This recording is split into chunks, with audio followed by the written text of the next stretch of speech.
กดไลค์โอเคมาเดี๋ยวนี้จะเป็นที่เดี๋ยวกาทักทายสบายดีและสวัสดีพ่อแม่พี่น้องโมดคือสุขคนเนาะ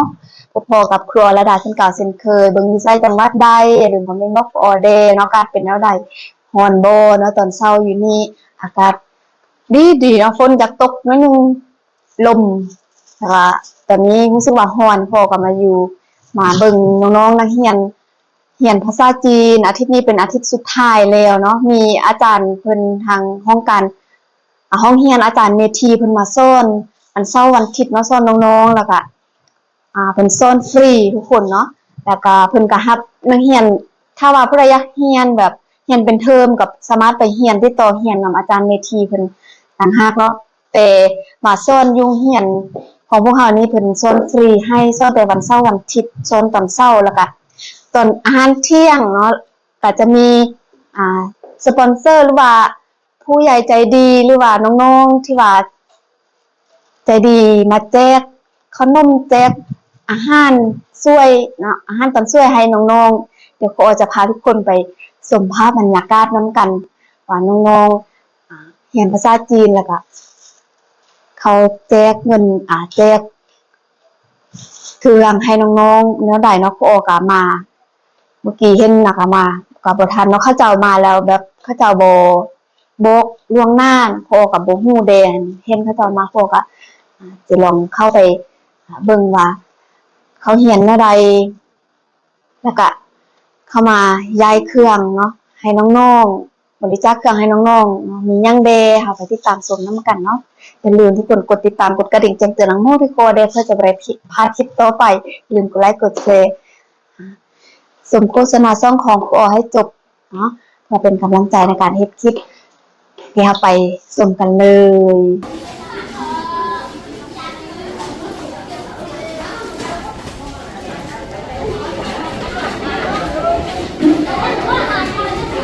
กดไลค์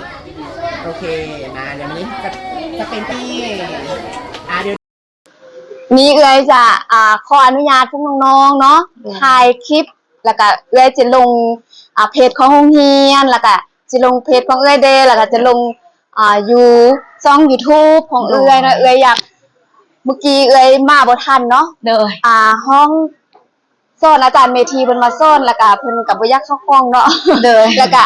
บ่เป็นหยังเพิ่นเฝ้าเมื่อเด้แล้วก็น้องๆมามอบเครื่องเอ้ยเห็นแล้วเอ้ยดีใจหั่นน่ะเอ้ยแล้วขออนุญาตพวกน้องเพื่อจะถ่ายคลิปบ่เห็น โอเคเอ้ยขอถ่ายคลิปเพื่อจะลง YouTube เนาะสบายดีกล้องนะลูกสบายดีสบายดีเนาะเดี๋ยวเอ้ยจะให้น้องแนะนำชื่อเนาะโดยสบายดีน้องชื่อว่าต้าเมลี่น้องเฮ็ดเวียกอยู่ในเมืองแต่ว่าน้องมาแต่เวียงเนาะมื้อนี้ก็ดีใจหลายที่ว่าได้มาบริจาคหรือว่ามาเลี้ยงข้าวให้กับน้องๆเนาะทั้งพวกอาหารแห้งเครื่องใช้อย่างแบบนี้ให้กับน้องๆที่ว่าเพิ่นลำบากเนาะเขาก็บ่ได้หวังผลตอบแทนหยังแต่ว่าอยากให้น้องๆได้มีอยากให้น้องๆตั้งใจเรียนเนาะแล้วก็อยากให้น้องๆเป็นเยาวชนที่ดีให้กับ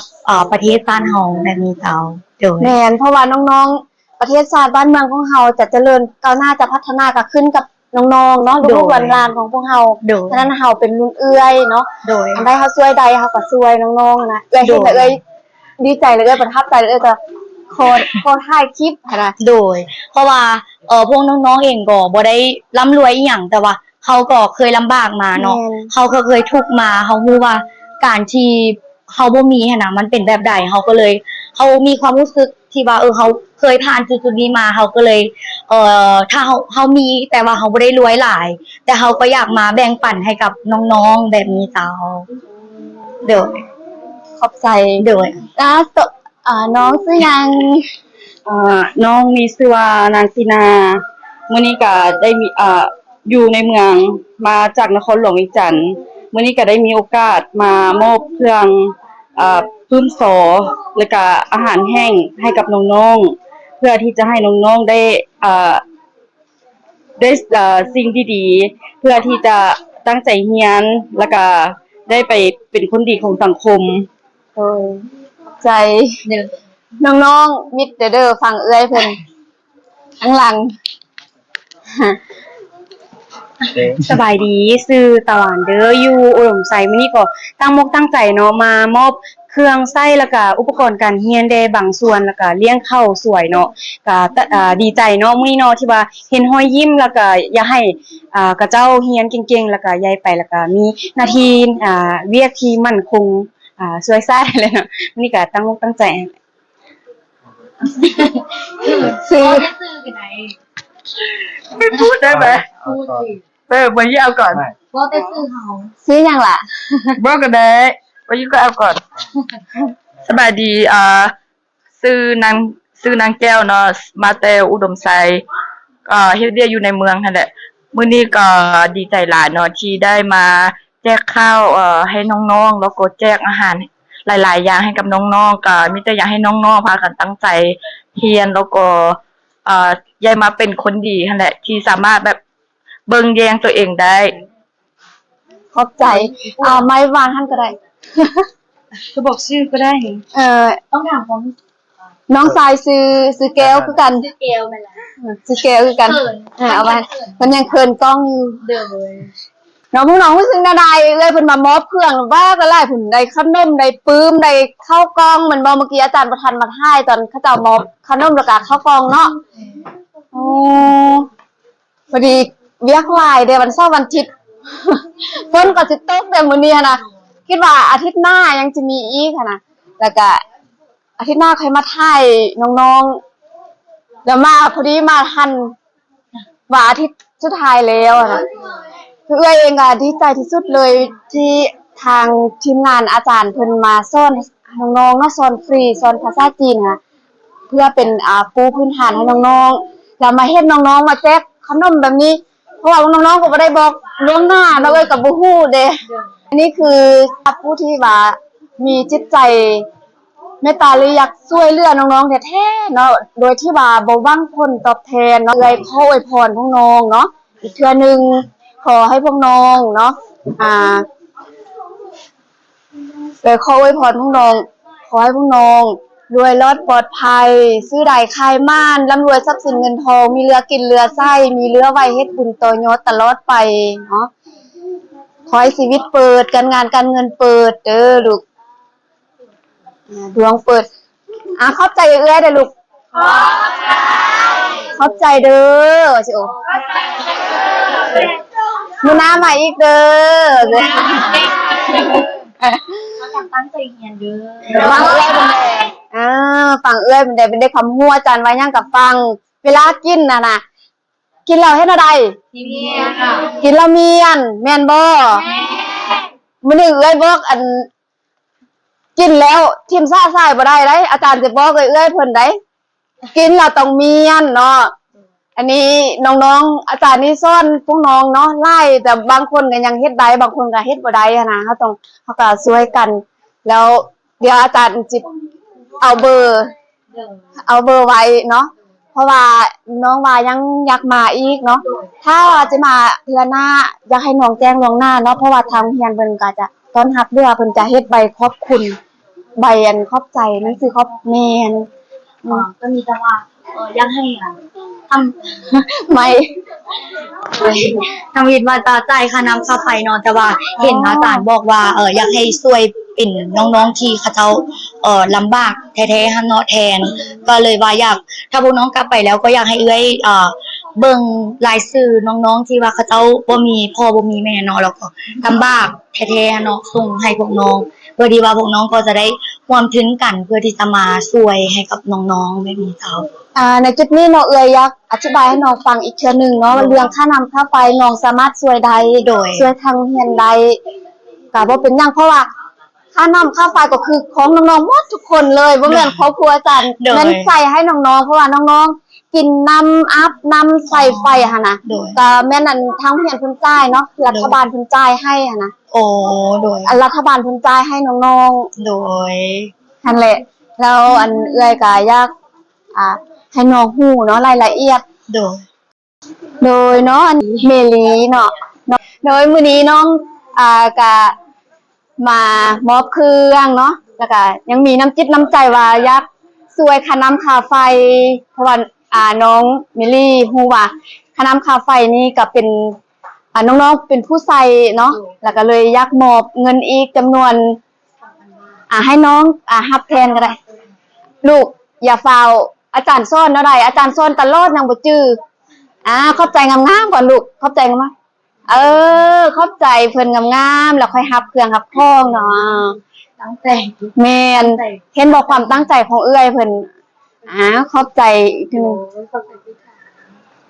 โอเคคือบ่แม่นว่าบ่อยากให้น้องแบบว่าคัดว่าน้องบ่ต้องจ่ายค่าน้ำค่าไฟแบบนี้มันบ่แม่นเนาะถ้าอันนี้มันใจสมัครของเฮาอยากจ่ายก็ได้บ่อยากจ่ายก็ได้หั้นนะ โดย และเอื้อยก็แนะนำเนาะว่าแล้วแต่เพราะว่าอยู่เรียนเฮามีหลายเคสหลายกรณีหั้นนะแบบนักเรียนแบบน้องๆผู้ที่ว่าทุกข์ยากขัดเคินก็มีหลายที่จริงก็หลายคนนี่แหละแล้วว่าทุกคนอยู่ในโรงเรียนเนาะบางคนก็มีพ่อมีแม่แต่ว่า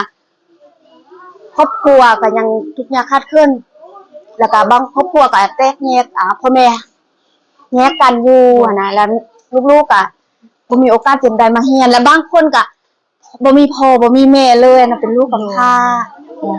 ซึ่งเอื้อยเองก็พยายามช่วยน้องๆช่วยก็บางเทื่อก็แจกมีแจกหยังไปหั่นน่ะแล้วก็มี FC เพิ่นก็แบบมีผู้ใหญ่ใจบุญทางฝั่งไทยเพิ่นก็มักช่วยโดยคือโรงเรียนเฮานี่เป็นโรงเรียนได้รับทุนจากรัฐบาลไทยมาสร้างโรงเรียนผู้น้องเบิ่งว่า4โรงเรียนจะ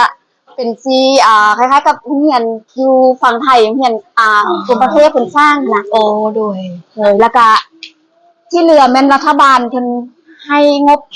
น้องๆกินอยู่ทุกอย่างนะโดยนั่นแหละสิ่งที่เอื้อยก็ประทับใจได้เอื้อยมาเห็นเลยก็ดีใจพวกน้องมาเห็นความสำคัญแล้วก็มาช่วยเหลือน้องๆเนาะเข้าใจหลายๆพวกน้องเห็นน้องๆเพิ่นดีใจต้อนรับดีพวกเฮาก็ดีใจแล้วก็ตื่นตันใจหลายเจ้านั่นแหละเอื้อยก็ดีใจที่ว่ามีคนมาเอ็นดูน้องๆแบบนี้เอื้อยเป็นคนอยู่นี่เอื้อยจะฮู้เนาะเอื้อยจะเห็นน้องๆเอื้อยก็อีต้นแต่มันอีต้นมันก็หลายคนเนาะแบบเฮาก็ช่วยแบบบ่สามารถที่จะช่วยหมดทุกคนนะโดยคือบางเทื่อได้เงินบ่สินะไปซื้อมีซื้อยำก็แจกบางคนก็ได้บางคนก็บ่ได้พุ่นซึ้งจนให้ซึ้งจนให้พุ่นน้องๆซึ้งจนให้เลยอันนี้คือความภาคภูมิใจความดีใจของน้องๆเนาะถ้าว่ามื้อหน้ามาอย่าลืมบอกล่วงหน้าเด้อโดยได้เข้าใจหลายรบกวนน้องๆหลายละโอ้ยเข้าใจอาจารย์คือกันเด้อเจ้าเข้าใจอีกเทื่อนึงเข้าใจแล้วเข้าใจอีกน้องๆเอื้อยดีใจหลายๆพวกน้องๆได้รับเครื่องมื้อนี้หลายเนาะแต่ว่าเอื้อยบ่ทันได้มาถ่ายแต่ว่าพวกน้องมีรูปอยู่เดี๋ยวพวกน้องส่งให้เจ้าโอเคเข้าใจ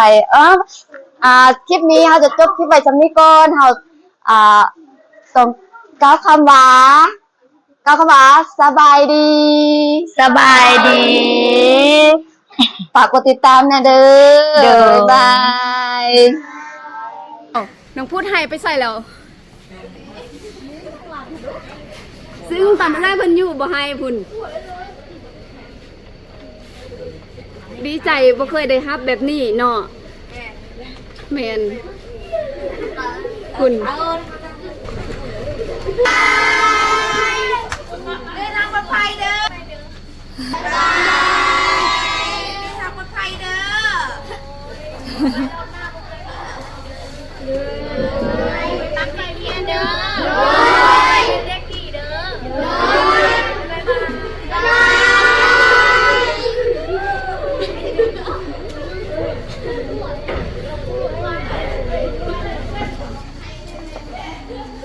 เสร็จได้น้ำตาหัน